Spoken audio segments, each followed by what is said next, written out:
Craig Berube used the term team repeatedly during his media availability. What he didn't use was a single individual player's name during the entire time he spoke. So what can we take from that? Let's bring in our hockey insider, Darren Dreger, to discuss that and lots more. Dregs, over the last decade, the Toronto Maple Leafs have made a habit of bringing in highly skilled players, then build a supporting cast around them. Now it sounds like the whole philosophy is shifting to, no, we're going to build a team and slot that skill into our team and make it work. What is that going to look like come this fall? Well, look, Gino, everyone is going to have a job to do. Everyone is going to have a role, as has been established by Craig Berube, who, I think Toronto Maple Leafs fans got a pretty good read on the type of coach, type of individual he is. He's very straightforward. He doesn't sugarcoat anything. But there is no I in team, as the old cliche goes. So it's going to always be about the team. He's an excellent communicator. He's stressed that. There will, again, be no gray areas in his communicating with the player, but that doesn't mean that he's heavy-handed. No, it's about being consistent in your approach. So what should Maple Leaf fans look forward to when the team steps back onto the ice in fall for training camp and then get ready for the 24-25 regular season? I think you have to look at the things that aren't intangible, the things that are musts, and that is hardworking, never get outworked, compete level that has to be top-notch. This team is going to be fast, has to play fast in a north direction and be heavy. And as he clarified, that's not just a physical heaviness. He doesn't expect players to fight or those who aren't accustomed to being a physical presence to all of a sudden adopt that style of play. There will be certain situations where, yes, you'll be asked to finish your checks and block shots and all of those things. It's just a full and complete buy-in from top to bottom. Craig Berube knows that this is not about him as head coach of the Maple Leafs. It's all about making the Maple Leafs a more complete team moving forward. We know what Craig Berube is going to be looking for, and that at times can be challenging. We saw what he did to his star players last year, where he publicly ripped them for not doing what he was asking them to do and not playing the role of team members. He's talked about the fact he's bringing that same sort of accountability to this group of Toronto Maple Leaf players, but he wants to establish a partnership first. What's that mean, Dregs? Yeah, it's just open communication, Gino, and he's already started that, as he acknowledged in his welcoming media availability earlier in the day. He's talked to a number of the players, basically most of the players and the staff of the Toronto Maple Leafs, and he'll get to know these guys individually and as a group as the offseason continues in Toronto. But it's about being consistent, and as he acknowledged, that's about making sure the players are coached up and not always coached down.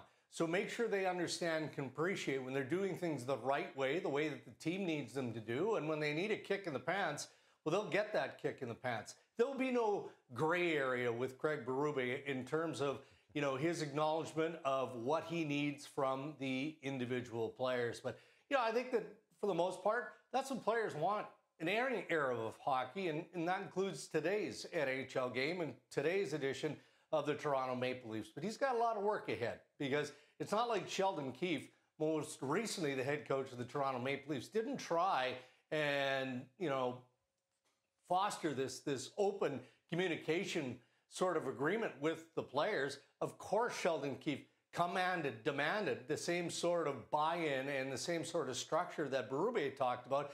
It's just Craig Berube probably has a deeper resume and a bigger toolbox, a collection of weapons that he can use to bring out the most in the group. Dregs, as you mentioned, Sheldon Keefe was not anti-accountability, but I get the sense that Craig Berube is going to take that accountability one level higher. You know these players. You've seen them around the club now for a decade or so, some of them. Do you think that they're going to be okay with this increased level of accountability that comes from Craig Berube? I think so, Gino. Look, it's not like Berube is going to rule the group with an iron fist. Back in the day, yeah, maybe, but he's adapted and he's learned how to be a successful NHL head coach. And, individually, he's going to also learn the personalities of each of the Toronto Maple Leafs players as the roster gets shifted over the course of this offseason. At the end of the day, isn't it about winning? Every player just wants to win. So if the coach can help them get to a place where individually they're a better player, which makes the team better, then I think that everyone is going to fully be on board.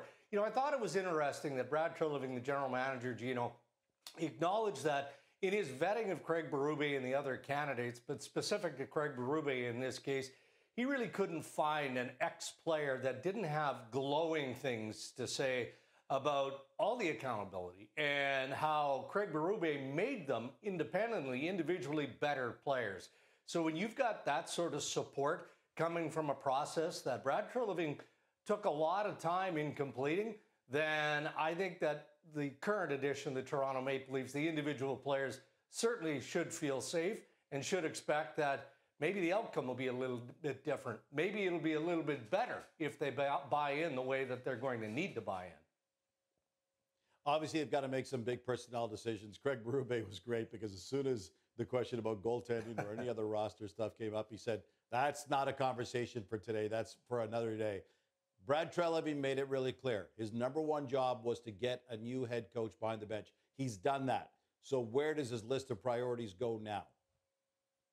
Yeah, and Brad Treliving also talked about not wanting to label the core four or the core five. And I think as a group, the Maple Leafs are going to push that until we stop labeling the core four or the core five, because it is all about the team. But we also know that there has to be changes, Gino. We've talked about this since the Maple Leafs were eliminated in Game 7 by the Boston Bruins.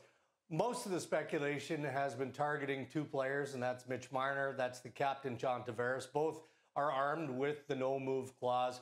There's speculation around the National Hockey League that Treliving is already having conversations, but I know that he hasn't addressed any sort of directional shift with either Marner or Tavares. Could that happen? Well, if he wants to change the complexion in a big way, then yeah, at some point, the GM is going to have to engage with either of those players or their agents to just get a full appetite as to whether or not they're even remotely interested in considering a trade, as both Tavares and Mitch Marner brace for the final year of their contracts with the Toronto Maple Leafs. So there will be something that is done there. What about goaltending? Again, too bad for Joseph Woll, given the injury situations that he faced over the course of the year. Could he be the future, the immediate future of the Maple Leafs? That question was asked, and Berube didn't want to answer that. I think that Treliving, though, is going to explore the full goaltending market. And why wouldn't you start at the top of the class, right?